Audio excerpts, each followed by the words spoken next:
Hey guys, welcome to a new episode of Player's Perspective, the interview series where I talk to fellow YouTubers and get to know them a little better. Standing by with me is a man who is an integral part of the That One video gamer community and has a love of Pokemon, as well as being one half of the Let's Play duo Super Beard Bros. Ladies and gentlemen, please welcome Alex Faciane. Alex, how are you? I'm great. I'm in a great mood. I feel good. I'm happy to be here. Awesome to hear. So, you work as the editor-in-chief at TOVG, where you co-host the Dex along with PokeKells, which is a Pokemon trivia show, but also demonstrates battle strategies. And you also work with Gerard Khalil, the Completionist, on the Super Beard Bros show LP, where you sort of focus on on sort of journalistic content about what the game you're currently playing. So, how did you get swept up in all of this? Oh yeah. Okay. So here's what happened. So this is interesting. So Gerard has been a person who's been like on the tangent of my like life for a very long time. Like I have a friend who's like friends with him, but like it was never a situation where I was good enough of a friend with that guy to like ever end up at a party or something with Gerard. That's Michael Barrity. He's a Belated Media. I don't know if you know who that is. He's the Yeah.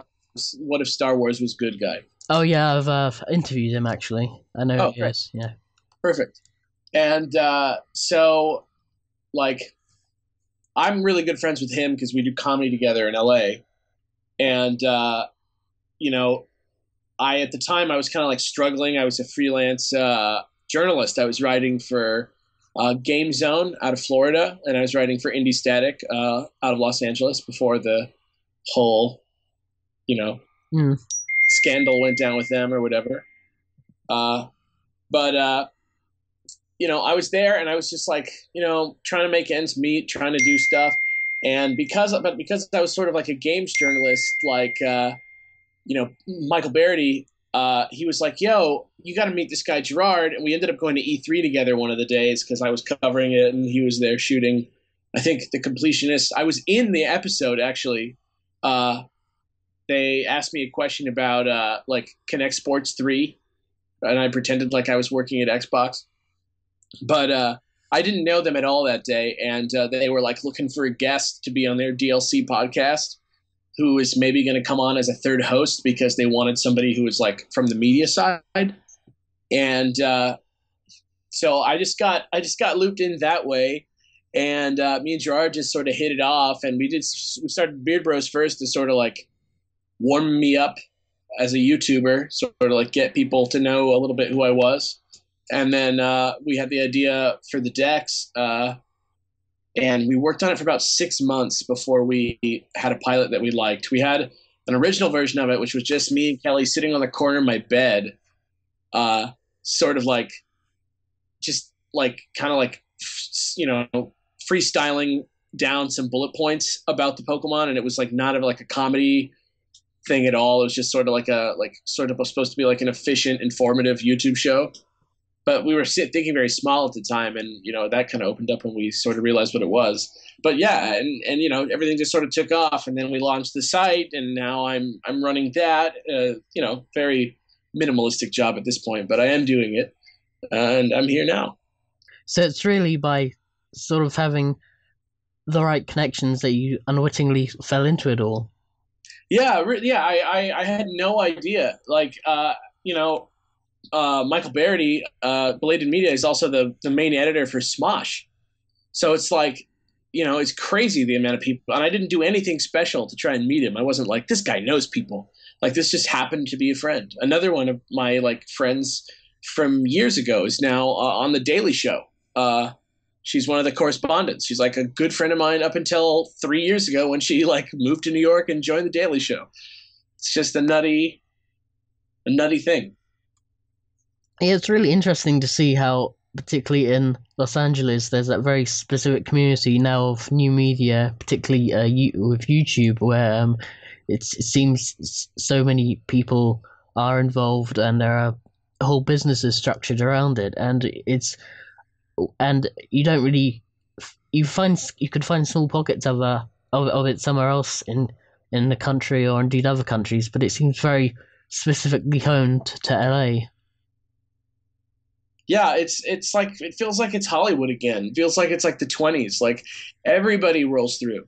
Like anybody you can think of has been there, and like in I've been in it for almost 2 years, like not a very long time, and I've met like almost every big YouTuber I've run into at least once or twice in my travels. That's how active of a scene there is right now in new media out here. It's crazy. It's pretty awesome thing to be involved with. It's yeah, it's a little scary. It's like the Wild West still. Like people like are still willing to like lie to you and trick you sometimes. Like you got to be on the, it's just like business. It's like cutthroat business, but it's not like immoral, but it's crazy because there's no, conventions. There's no like how do you do this? How is this kind of business done? How is this done? It's always like just like a open negotiation, every deal, everything. It's crazy. So, at what point would you say that when working for that one video gamer, what would you say what the transition when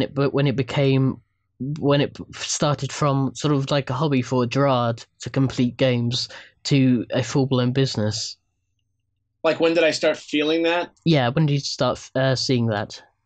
I mean, I had been living off the off just the decks and Beard Bros for a while, for like a few months, but it really started to kick in when we like got an office, and it's like I go to work every day. Like I like have a desk and I have like an office, and Jimmy works in my office, and then Gerard is in an adjacent office, and we have like a break room and like stuff like that. That's the stuff that I'm like, oh my god. Or we like entertain a guest. We had a Make a Wish kid come in once. It's crazy. Yeah, and every sort of week when I see a new episode of The Completionist or whatever video it happens to be, I often think, where in time do you all find to make it all? It seems such a small week, seems such a small window. It's like how a South Park episodes get made. Yeah, it's there's a lot of it's pretty yeah, it's pretty crazy. Like we actually like sleep there a lot of the time. We actually do that. Like I usually eat all three of my meals at work. You know, I get up, I'm at work at home because I do a little bit more of the writer type stuff in general. Like I just said, I started working for Game Theory. I write you know I write all the scripts. I write all the written portions for Beard Bros whenever those happen. I write all the articles. It's that kind of thing. So I'm a little bit freer to like be around the office or my house, but it's still like crazy. Like Gerard and like Mark Carr, who's like a champ. He edits. He's like our first full time editor, and he really puts in his damn work. He like does his time. And that is very admirable. So over the time with the that one video gamer website, you've been able to create and cultivate a community where you have dedicated forums, podcasts, and you've been able to create the website as a hub for other YouTube personalities like Super Bunny Hop and Such Bag Says. So, from that perspective, how did you start developing that? Like How did sorry, there we go. My Skype just started working the way it was supposed to work. I'm sorry about that if that changed the audio very much. Oh, Uh that's fine. yeah, sorry. The question was how did I end up getting everybody together? Yeah, sort of you as a group. How did that happen? Yeah, okay. So a lot of it is kind of like it was like kind of like a friends type thing where we were just like, "Oh, hey, we're friends. We're all working in YouTube together." Like Satchel uh is he started out as a fan. I have like a giant like movie theater size poster that he made of us for the Super Beard Bros. It's like, I mean, it's Satchel, so it's like freaking like, you know, a quality piece of art. But it's hanging over my desk right here. It's like the most amazing piece. Like it was like the first piece of fan art that I ever got where I was like, wow, like I have a like fan base. but he started off as a fan, and he just sort of like talked to us and like made good content and worked with us, and that was like sort of natural. Same thing with Jimmy, obviously. Like he started off as an intern for Gerard, almost longer before the decks even started. He was this, and he ended up on my show, and like he was a total stranger before, you know. And so, but over the years we worked together. He's on the channel. Super Scope Show was like a couple friends who'd been helping out around the office in a sort of like logistical way, who wanted to start a sketch show with Greg, and we like did it, you know. But Kite Tails and Super Bunny Hop and same thing with Jordan Underneath. Jordan Underneath was like another one that Gerard had known for a while, but Super Bunny Hop, Kite Tails, they were more like actually people that we went looking for to fill sort of like gaps that we saw in our content. Kite Tails has sort of like this sense of wonder that none of the other people have. If I don't know if you've ever watched their videos, but they're really kind of whimsical. I liked them a lot. And Jordan had that sort of like dark vibe to his. He's kind of got like, if there were cliques of YouTube videos, his would be like the goth clique. Bunny Hop brings like a really, really like sharp journalistic wit. And I think that, they were people that I just was like, wow, I really like your stuff. I saw Bunny Hop's Phil Fish video that he made out of nowhere, just random blind search, because I was reading about Phil Fish that day, and he impressed me so much that I sent him an email, and I was like, work with us. And now he hosts a podcast with us. It's great. Yeah, it must be a really cool site to be a part of. Yeah, it really is. It really is fun. I at the moment we're like kind of like in that phase with the site where we were like a year ago with our channels, where it's like, all right, time to like be real about this. So pretty soon I'm going to be hiring like some interns to like get started, because I'm just like I don't have enough time to do everything that I need to do. So I'm going to get some interns, and we're going to have meetings, and I'm going to try and get like a little staff going for the site soon. And that's going to be like a whole other can of worms that I'm opening up. So we'll see how that goes. Well, I'm sure you'll get everything together. It might take me 2.5 years, but I will maybe eventually take a try at it. Well, all the best of that. Yeah, thank you. So one of the we've talked about it earlier, but one of your main passions on the side, as well as the YouTube stuff, is the Decks, which is a show revolving all about Pokemon. So what was it that made you want to create that show? Kelly and I are both really big Pokemon fans from way back, like all the way back Gen 1, represent, whatever. But like our like the basis of our relationship, like we are like a couple that has been together for 3 years, based around the fact that one time we started talking about Pokemon, and that's sort of like what got us into a friendship in the first place, that eventually led to like, she's moving in with me in a little bit, And when I was in college, a little bit before that, I was, going through that phase where it's like you move out of your house and you're like, oh, I don't have to follow the rules, like, whatever. Like I bought White Castle hamburgers frozen for my first week of like groceries, just awfulness like that.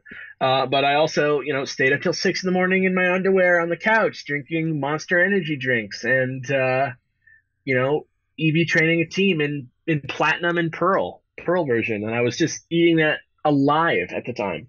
And I got so obsessed with it. And so I sort of just had this like extensive knowledge of Pokemon. And then we were like, let's do a Pokemon show. What should we do?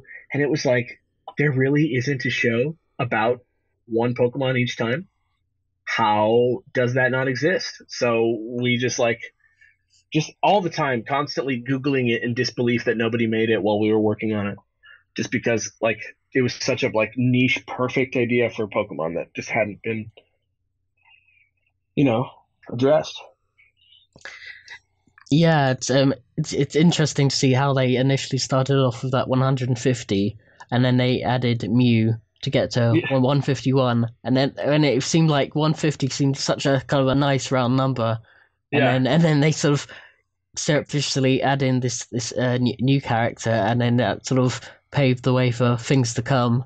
And then Yeah, I think they were sneezing at us a bit. Gonna be like, get ready for a way more of these. yeah, and then I haven't actually I haven't actually played one of those the Game Boy ones since the last one I played was, I think, it was Blue, the very original, and then I kind of jumped into X like 5 generations later, and it's quite a bit different. Wow. Well, it's not that different, Well, in unfortunately. terms of in terms of the way it looks, and Oh, just the things absolutely. that they've added. I mean, from the core gameplay, it's obviously still the same game, but just in terms of its own evolution. How does it feel? Pretty familiar. I mean, I think it's quite amazing how much you can cram onto the 3DS to make it Yeah. look like somewhere between sort of N64 and GameCube like. It's really enough now to like it can be a lifestyle. It's really bizarre. Yeah, but it's still fun game and a great marketing ploy to get you to buy both games. Oh my God, yeah. Forever, forever. Yeah, very much like the amiibos. I will buy any amiibo over any other one of those toy games Yeah, because there's so much more longevity because they like any game you buy there might be amiibo support. yeah. Yeah. Activision got in there first, but Nintendo have really expanded it. Yeah, they're really gonna it's gonna be huge. It's already like they've been selling the phase 2 ones a little bit early at some of the stores around here, and I'm already like Gerard like called me like twice in one day, like, yo, I could really use some eyes down at the Toys R Us over in your neck of the woods. Like, get over there, see if they got Little Mac for me.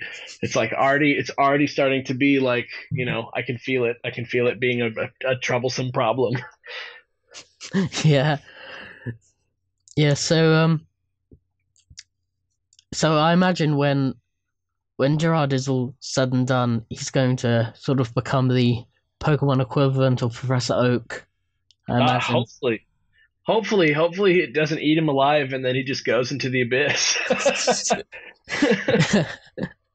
Yeah, It's a pretty daunting task. I'm sure that he wasn't thinking ahead 3 years in the future of like, I have to complete a video game every week. Every single week, I have to complete a video game. He spends more time playing the game than he does working on the episode yeah. every time. I feel that there's like a dark drama that could be written around that idea of a man having to complete a video game every week. 15 years ago, or 15 years from now, there's going to be a great documentary about him or something.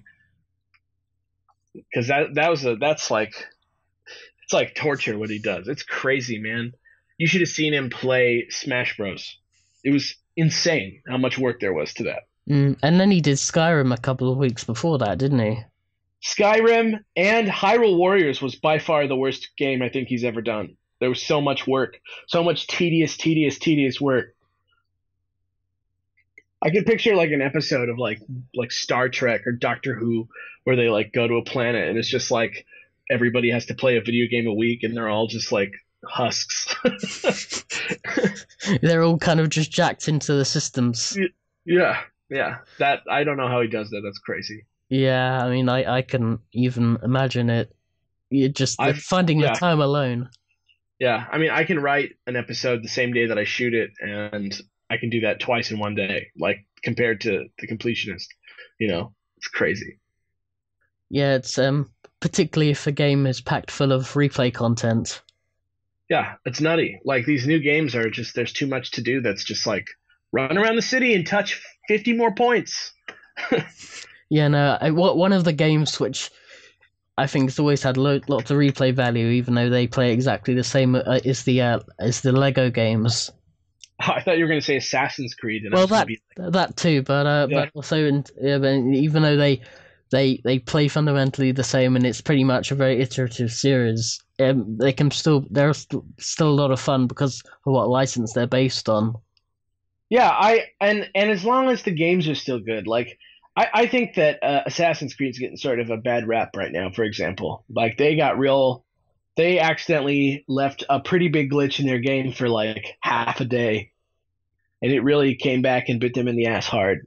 That game is like totally good, totally as good as any of the other Assassin's Creeds. The one that was the most egregious was 3, and that one got not nearly as much hate as this one. Although with 3, I did like the Tyranny of King Washington. I thought that was a good DLC expansion.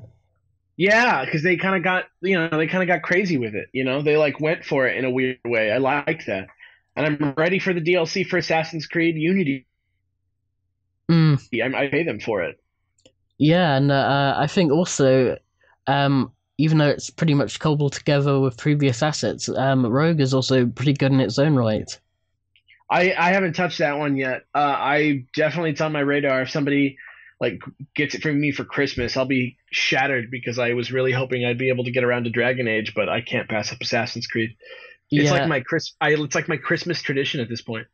yeah, it's pretty much Black Flag too, the way it plays. Right? You've got I love Black Flag. you sort of travel sort of the open seas in a ship, and I like the idea of playing as a Templar. I think that kind of gives it kind of a interesting direction of the story. Yeah, I'm glad that it's not just like it also takes place in France, but it's a little bit and there's a little bit less to do. I'm glad that they like decided to make it its own thing. Well, only towards the end do we get to France and it connects with Unity. For the most part, it's kind of in sort of eastern US, I think. Yeah, that's what I heard about it. That makes me happy. I'm just glad that it's not like we're like last gen where it was like Call of Duty the real game on Xbox 360 or a PC port from 4 years ago for PS2. Yeah, I mean that can get a pretty raw deal. I think. Yeah, We're starting to see that now a bit with the move over to the now current gen stuff. yeah, a little. Yeah. They're doing a much better job now. Like Destiny is like exactly how it should be done. Destiny, they're like buy it now and pay, get the upgrade for free. Why not? Get the PS4. You need it, and you can carry your character right over. Like that's how it needs to be. Awesome stuff. So, Alex, what future projects do you have down the pipeline? Okay, okay. Well, I have a series that I just launched last week. Uh, that's called Mystery Search. It has nothing to do with video games. It's sort of a weird little passion project that I'm working on that is built to go viral on Reddit or something. Is my idea. Kind of like a kooky little thing. I use like robot voices instead of a real narrator. I use like like the system voices from my computer, and it's sort of just like a kooky, creepy, sort of wigged out show about different paranormal occurrences that I've researched, and it's kind of supposed to be a little bit funny, a little bit waxing poetic. It's fun. I just launched that, and I'm gonna do it in installments like Netflix or something. So I'm gonna do like 6 episodes at a time. Uh, so hopefully that works out. And then in the even further future, I've got a sort of big, long form journalistic show that I'm going to be working on soon. That's kind of like I'm going to do almost like how Serial is. If you've ever listened to Serial podcast, it's like that, but I'm going to try and do it about game things. I'm going to do like little investigative journalism pieces. But I need a little bit of a budget for that, so I'm going to see what I can do. I'm going to try and rein that in, make that work out for me a little bit better. Cool. So, Alex, I'm going to ask you a question now that I ask everyone that comes onto the show, and that is, if a game developer were to come to you and say, Alex, you can create whatever video game you would like, what would it be and why? Oh man. Okay, let's see. If I could make any game that I wanted, I think that I would make a game that I've had in my head for a long time. That is like Well, I don't know. I do a show on Gerard's channel. Uh, I've done one episode so far. It's called Excellent Games That Don't Exist, and it's just me talking about games that I'd like to make. Uh, but I've written a couple of the episodes, but I haven't made them. But this is one of them, so I'm just going to spoil it. So tough, tough cookies. So basically, what the game is it's like a crime scene investigation game about a detective that smokes pot. So he goes to the crime scene, and it's almost like if did you ever play L.A. Noire? Oh yeah, yeah, It's like you kind of like go around the crime scene, and you sort of like have the ability to notice clues and like talk to people and like learn things about the crime. And then after you do that, you do the like investigation phase. And so the mechanic is based around uh, what pot does to your brain. So it like links everything in your brain together. Like it gives everything sort of like familiarity. You know what I mean? I don't know how yeah. to just. It's very interesting. I was like reading about it because I was trying to find some like real like. I at first I was looking for like a sort of like a mental handicap or some sort of like abnormal brain function to explain it, but like, the effects of pot are the best thing that I could find. And basically, it just makes ideas seem more related.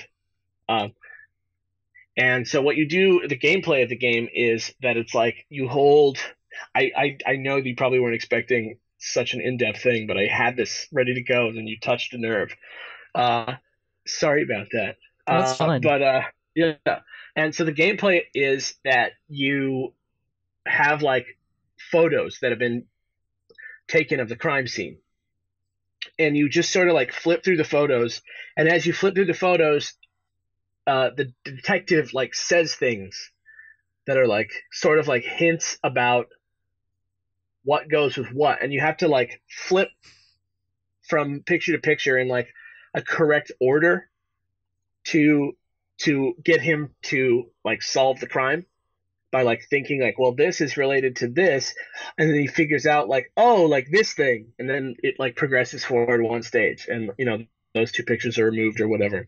And as you do this, the music changes, like the better you get at it. But then once you beat one level, you realize that because it rates you on your like performance, and you realize that the replay value of the game is sort of like almost like a rhythm game where you sort of like perfectly perform the investigation of looking at the photographs in a specific order to like do it the most efficient way possible, and it sort of like plays a little song, and that game would be called Shuffle.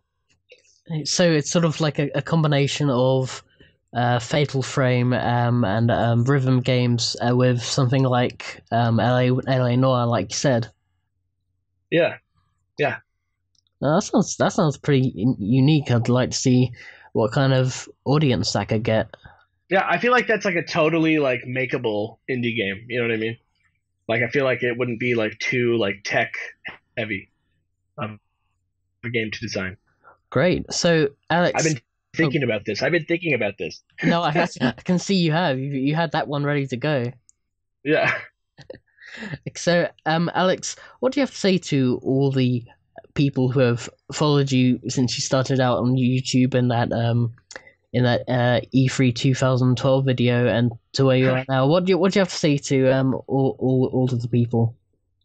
Um, Honestly, I'm just glad that you stuck around. I'm glad that you give some value to the stuff that I do. It makes me feel like it's still possible to do something that you like and just do that only. It makes me feel like that. And it's really great to be fully like, I don't have any sort of job, you know, that's like with any sort of institution or organization. It's all just me making the things that I want to make, working with people that I like want to work with, making things about things that I want to make things about, making friends, making connections, and it's all like just the reason that I succeed at it is because people watch it, and it's just the best feeling in the whole world. So thank you. Cool, man. And whereabouts can we find you on the internet? Oh man. Okay. Well, check me out at youtube.com/the national dex. Check me out at youtube.com/super beard brothers. Find me on Twitter at Faciane. That's Facianea on Twitter. Check me out. What else? Look at Game Theory. I write that now sometimes. Help out with that a bit. And check out my mystery search show. youtube.com/mystery search TV. Great stuff, man, and I'll include some of those links below the description in this video if you'd like to check those out. Cool. Thanks, man. Well, Alex, it's been really great having you on, and thanks for coming on. Sure, man. No problem.